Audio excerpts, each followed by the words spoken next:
महेश, अरे काय रे, फोन केला होतास ना सिद्धूला? कुठपर्यंत आलेत? नाही हो, येणार आहे आता. मला फोन केलेला. ए, ते का आले आले आले ए, आले.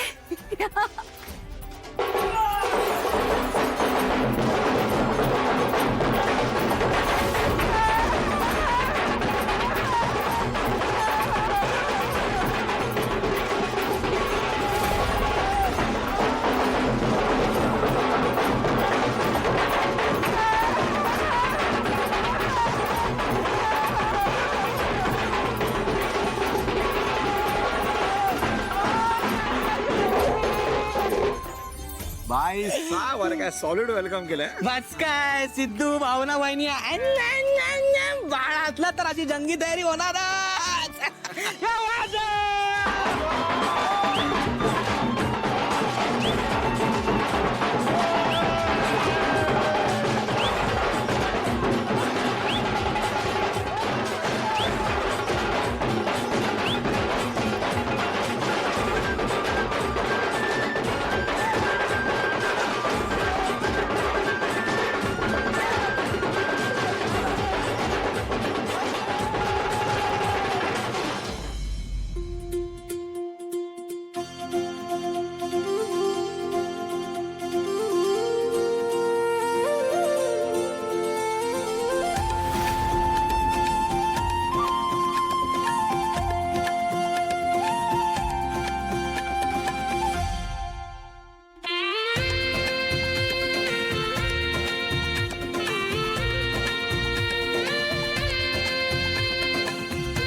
करा करा, तुम्हाला जितकं जंगी स्वागत करायचं ना तितकं करा, पण ज्या बाळासाठी एवढा सगळा थाटमाट केलाय ना तुम्ही, ती मुलगी तुमच्या लाडक्या सिद्धू आणि भावनाची नाहीच आहे.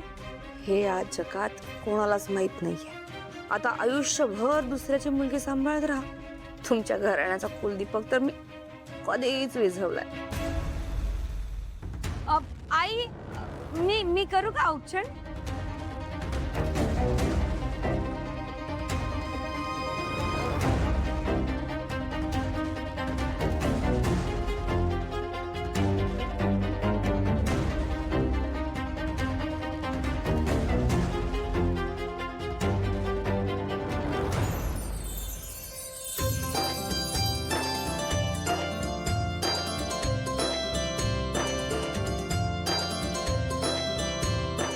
टेन्शन घेण्यासारखं काही नाही आहे. बीपी हाय झालेला आहे त्यांचं. स्ट्रेस भरपूर वाढला आहे. मी टेस्ट लिहून देतो, त्या करून टाका लगेच. हो, आम्ही उद्याच पप्पांना घेऊन येऊ हॉस्पिटलमध्ये. आणि काही वाटलं तर मला कॉल करा.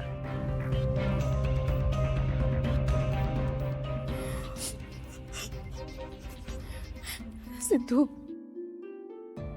अशा वेळी तुला हे सुचलं म्हणून ठीक आहे रे, नाहीतर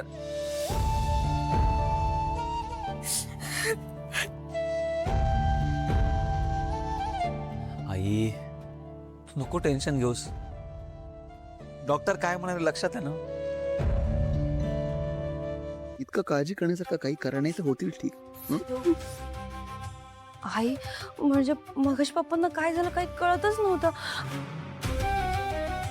मी काय म्हणते, त्यांना आता त्रास तर नाही होणार ना? पण पप्पांना असा अचानक त्रास झालाच कसा? माझ्यामुळे अजून किती सहन करावं लागणार आहे घरातल्यांना. तो जयंत या घरात राहायला आला असणार म्हणजे त्याने घरातल्यांना फक्त आणि फक्त मनस्तापच दिला असणार. 5वीच्या दिवशी पोलिसांना घरात घेऊन आला हा नीच माणूस. अजून काय काय तमाशा घातला असणार आहे याने काय माहिती. आधीच एकतर ताई आणि जिक्स एवढे स्ट्रेस मध्ये आहेत. जिक्सला खूप त्रास झाला असणार आहे, खूप हर्ट झाला असणार आहे तो. तेव्हा अजून काय करू मी म्हणजे हा नीच माणूस माझ्या आयुष्यातून निघून जाईल. कधी माझी कायमची या माणसापासून सुटका होणार आहे? अजून किती सहन करायचंय रे मी? जानू, चल चहा आणलाय तुझ्यासाठी. प्रवासाने थकली असशील ना, चहा घे म्हणजे बरं वाटेल. जानू, काय झालं? अजूनही जयंतचा विचार करतेस? जानू,